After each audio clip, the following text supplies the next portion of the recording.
Well, hello there, and we have quite a storm brew up in the NFT community, and that is because of this guy over here, the original Stormtrooper PFP collection. I would say it's a project right now, even though they don't say project, but because of this collection, it is quite interesting. One end says a rock pool, the other end says it's not. So which side are you on? In this case, we are not going to take sides. We're going to investigate and make sure this is not some sketchy project you see out there, which is, some of the projects that I've tuned in, I thought it was great, was good, and turns out to be a dud, and I don't like it. Right? It's painful. You don't want to spend money on useless stuff, in my opinion. And in this case, like, subscribe, hit the notification button, and helps this channel grow. And let's check out, is the original Stormtrooper PFP collection a rug pull, or is it a potential project that it is for you Star Wars fans out there, right? For me, I'm definitely anything Star Wars I am in, depending on the price tag slash, I wouldn't say price tag, the utility is key, and at the same time, do I have the budget for it? All right, again, these are NFTs, and NFTs are technically not important. I'm going to put out there, it's not important yet. NFT in general has potential, right? I do like the NFT potential, but at the same time, it's getting a lot of bad press due to rug pulls, shitty projects, and stuff like that, right? Very, very sad, which is important that I made this video, right? Number one, it's for you. Number two, it's also for me to remind myself to always do my own research. Good, let's start up. So Storm is brewing. October 27th is where this collection will drop. It has 10K officially licensed. Now this is an interesting, it says license, and this is actually one of the keyword when you see any big brand slash IP NFT projects. You don't want to see, oh yay, Star Wars projects, buy. No, you want to make sure it is officially licensed, or at least endorsed back by the creator slash brand. Now the reason why I say creator slash brand is that Stormtrooper is in a interesting, I wouldn't say, how do you put this situation? Because it's technically a brand slash it is the creator and the brand is different. That was what I'm trying to say. Oh, this is the sad part where I don't have a script, but at the same time, the reason why I don't want to put a script is to keep everything, unedited, which is great, and keep my mind. Unedited is not so great, right? I don't like edited stuff, but at the same time, having a script is important. Okay, so we have the original Stormtrooper NFT is officially licensed. We're gonna get the to who owns or who can give license to this. So of course we will check who has dips in this project. So we have Shepperton Design Studios. If you know who Shepperton Design Studios are or is, it's a big deal, right? Original Stormtrooper, obviously it is. Supremacy Games, I have to read a little bit to know who Supremacy Games is. Tyranno Studios, yeah, because I played Blockchain Brawlers, that's where they came from, and it's, you can say I'm a big fan. No, I'm knee deep into their stuff, and it's fantastic. Okay, so let's start off with who created the Stormtrooper, because you can't just say original Stormtrooper without proof. You need backups and proof, and in this case it is none other than Andrew Ainsworth. He made the prop for Star Wars. Obviously the main feature is the Stormtrooper, and it's important. So this link, I'm going to put the link down below, and this you can read. There's a history behind it, right? Josh Lucas doing the Stormtrooper mockups. So he puts effort making the costume, which is fantastic, because without him you won't get the iconic Stormtrooper that you've seen and loved today. So I'm going to scroll all the way down to the lawsuits, because obviously when you come to IP dispute, you got to have all this stuff. And obviously this is where everything goes a little bit crazy, because when two parties doesn't agree on certain terms, like it's very hard, okay? So in this case, 2004 and Rinesworth, Shepperton Design Studios produce and sell replica for the Stormtrooper helmets, and then right, sold 90 and then Star Wars fan in the US. Okay, so this is interesting. And of course, Lucasfilm sued normally, right? Even YouTube, you get a lot of copyright infringement strike, and that's the reason why you need proof. Proof is important. And the fun bit is they only sue him like in 2000, a good, wow, it's I would say a good 20 plus years easily, right? I'm gonna put 20 years. 20 years later, you decide to sue a person, which means you need to have a lot of claims to back that up. It's 20 years, you can misplace a lot of information, in this case, proof. Obviously, he won copyright claims. The only downside, or rather the only case that he lost, is he cannot sell in the US. Very, very key right here, right now, right? Okay, so US copyright laws is a bit different, and therefore against the whoever holds the brand, not the creator, the brand and IP, which is under George Lucas / Disney. That's that, right? So the copyright law is different, right? This, right? Lucasfilm dismissed in 2009. This is in Britain, and because of that, he won each and every copyright claims made under him outside of the US of A. Very, very important, and that's why when you say, hey, is this a rock pool project? Now, the first thing is, because it's the internet is everywhere, it's international, and therefore it's kind of slippery slope, okay? You want to have protection from your investment, quote unquote. In this case, I have to treat it as a product. NFT is not an investment. I'm going to put it here right now. It is a product that has potential to earn some money. And in some cases, you earn a lot of money. In some cases, you lose a lot of money. And if you buy a product will never gain in general, right? Products can never gain capital, can never have capital gains in general, because usually if you have that, it's called assets, right? So that's why I call it a product. Very important. So because of this little line down here, that's why I would say it's not really a rock pool project for now. Because we've seen some official things as well, and they rug pull, which is sad. And to back this up, of course, there's a few Wikipedia links. Right, this one I won't put it in. You can search it up, because Wikipedia, to a certain degree, I would say 90% to 95% accurate. 5% can be anything else. Okay, so court rulings, or 20 compensation in English courts. Okay, so obviously it basically says to basis that basically this whole thing says that after 15 years, you really can let it go, something like that, right? I think there's another link here as well.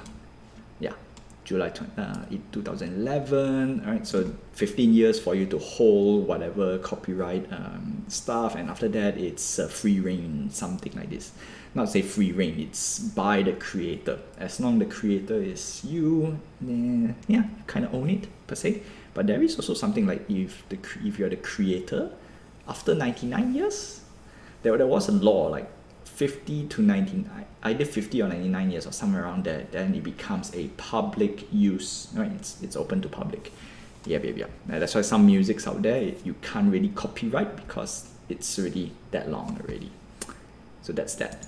Number 2, very important, is the letter, or rather, I would say letter, the verification letter from the creator himself. In this case, the Shepperton Design Studios, all right, it did says, the most important thing it says, yes, we have license supremacy, the rights to develop an official licensed NFT collection. Exactly right here. That is proof to me that this project has substance. It could be a rug pull, but it basically, the chances of rug pull is less, right? Less, not completely gone. Have to still be careful, right? Have to be careful, and that's why always do your research. And there is a note, right? The PFP collection primary sale is geo-blocked and not available in the US of A, which is, go back to the original copyright claims, right? They can sell anywhere except the US of A. So in this case, it kind of links. Now, of course, the next part is the drama in the internet, because we have another platform that has Star Wars, and that is by VV, which is fantastic because I have some Star Wars NFT under VV and I like it, love it. It has some good utility. The only downside is it's some of the utility is a little bit too slow in my opinion, but still I'm holding it. I'm here for the long-term plan, and I still need to get my Darth Vader from VV. That's one NFT that I kind of skipped per se. Yeah, I kind of missed it. I got the lightsabers, but there's no Darth Vader lightsaber. Nah, I need to get. I still need to get my Darth Vader from VV. Okay, so being said, at least you have some alternative for Star Wars NFT, officially licensed. That's right, officially licensed and legally recognized owner of the IP. VV, an original Stormtrooper, as we can see, has it. All right, we have the check mark, tick. Next comes with utility. I know VV has the metaverse and whatnot, but we haven't. I do hope the metaverse comes in and it'll be great. But right now, I'm gonna say question mark. So the original Stormtrooper claims that it's tradable outside the proprietary app, which is great. If that's the case, most likely they're going to sell under Ethereum. So that's a very big indication. Can be bought also on multiple marketplace. All right, if it's on Ethereum, it'll be like OpenSea and all those stuff. So okay, check mark.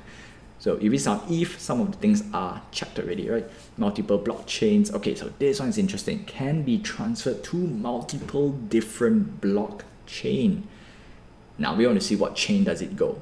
So if let's say we've seen some of the studios that are involved, or the people that are involved. So we have Tyranno Studios that's under Wax. So we have Wax. Most likely we have ETH. And what else? What else can we put it in? That's a big question now. Because I have Solana, maybe? Yeah, hopefully they don't do their own blockchain, because that's going to be a little bit interesting to tackle. But then again, I'm open, right? As long as it's supported, I can transfer anywhere. I'm totally cool. Can hold in a non-custodial wallet. That is a very key, vital point for me, because I want to hold outside of the app, like keep it in cold storage. Ta-da! If you can go to non-custodial, obviously you can do for cold wallet. Great. Each NFT has a unique, alright, this one don't really care. One of one PFP. Yeah, it can be a smiley face anywhere, but still a smiley face, right? Not really I wouldn't say not really a feature that I'm looking forward to. It's nice, right? Unique, it's still great. But then again, in Stormtrooper, everybody likes the classic Stormtrooper, black and white to a certain extent. Red is actually black. Actually, red and black is the most common color after white in the Star Wars universe. After that, you don't really see a lot of other colors other than silver, but that one is from the new trilogy. You know what? Because it's under the official Star Wars universe, so silver. Yeah, but I saw some other wacky stuff. So yeah, that's the reason why a lot of people might not like it, because of the wacky stuff outside of the classic Stormtrooper design. You never know. All right, the last part is the one that I have the most question. It is the owner has complete control of the NFT. So by means I can use this art. Let's say I own the smiley face Stormtrooper, which means I can use this and sell anything. And then can I copyright claim people who uses this on their YouTube / whatever, and I can sue them? Very big question mark over there, because right now the only prime example on this owner has complete control of the NFT is Bored Ape Yacht Club, right? Which by Snoop Dogg and Eminem did a music video using their own ape, right? It is quite nice, right? The music video, not gonna lie, it's awesome. And so does it mean that's complete control? Because there's also another case, another drama where some guy wants to use his ape and make it into a series, short series. I'm going to say short series for now, or a show. And his ape got stolen, and that's very, very important. Security, which I'm going to talk later, like much later, when we get this thing up and running, or when we get the drop. And because he lost the ape, therefore he cannot create the series because he lost the IP, technically lost control. So that's one small little thing, and it's also a huge thing, right? Which means if this word exactly says like how I think it is, that means I own it, air quotes, because people say JPEG is anything digital is not owning because it's not a physical product. Yeah, we shall see about that. Okay, so this one has my interest. It really piques my interest because if this works like Bored Ape Yacht Club, I can easily say I am in. Definitely I am in. The only question is, how much would it cost? That's the official question. How much would this guy cost? Do let me know down the links below. Or comment, not say down the links below. Comment down below, how much do you think this guy is gonna go? The only closest thing I can think of is, yeah, it'll definitely be above 100. That's for sure, above 100. In general, it will be in the ballpark about 200 to 400, 2 to 4. Let's put 300. Because the reason why I put 3 is I've seen some of the NFT out there that I've seen a lot of projects like Recur sell for 300. Bad Call by DC sells for $300, which I have, and I love that thing, right? I love it, even though it's just a JPEG. So far, I've gained some utility. I gained some NFT from the Bad Call, which is fun. It's fun and cool. Yeah. Nice. And I'm waiting for more utility for Bad Call. Like I said, I'm not shy. I won't turn away potential projects, right? If it's something that I like, I'm in. The only question is price tag. How much will it cost? Okay. So before I go, there is one little thing. There is the original Stormtropper NFT giveaway, not by me, by Supremacy Games, right? It's an official license, right? So on October 27, so enter down below. Obviously, this promotion is not available to the residents in the United States. Ouch. Very, very painful. Luckily, I'm not in the US and I'm not a resident of the US of A. Now take that, because I know you guys have a lot of good stuff in the US and I want to get it, and they say no, we can't ship out of US. Now you guys know how I feel, right? It's painful. It's now at least I get to say ha ha, right? So of course enter, and then yeah, it's gonna be great. So we have 505 right now. We have 505 entries. I've entered 10. Obviously this number will go up as time goes by. We have 11 more days, so it's gonna go up for sure. Would I win one? Maybe. I do hope. It didn't say how many, right? If it didn't say how many, chances are I'm gonna be skeptical and say it's most likely I won't win. But then again, if you don't try, you will never win. And that's all I have for you for today. Yeah, it's interesting, right? So is it a rug pull? No, not completely. Is it an official licensed product? Yes, it is, right? Again, this is a small little financial advice that even though if it's an official collection, there are chances of rug pull. I've seen certain official, but then again, when it's official, it's technically not a big IP. There are a few creators out there, it's legit, right? It's by them, but they just steal the money, right? So we have to be careful. Always be careful on what are you buying into. In this case, I am in. Now I'm gonna say I am definitely gonna go in. The only question is how much. If it's 500 and above, it's painful, right? Yeah, that's for sure. Anyway, we'll see how this goes. I'll try to bring more information for the original Stormtrooper PFP collection to you. So don't forget to like, subscribe, hit the notification button and help this channel grow. Until then, I'll see you guys next time. And according to this video, lots of bold claim, authentic, original. Yeah, I don't like this one. Hot dog, nice. I've seen a few. Some of them are very, very cool. Red, now this is decent. There's a few good ones out there. Oh, that's nice one. There's a golden one at the end. Ooh, nice. Very nice. See ya, my friends.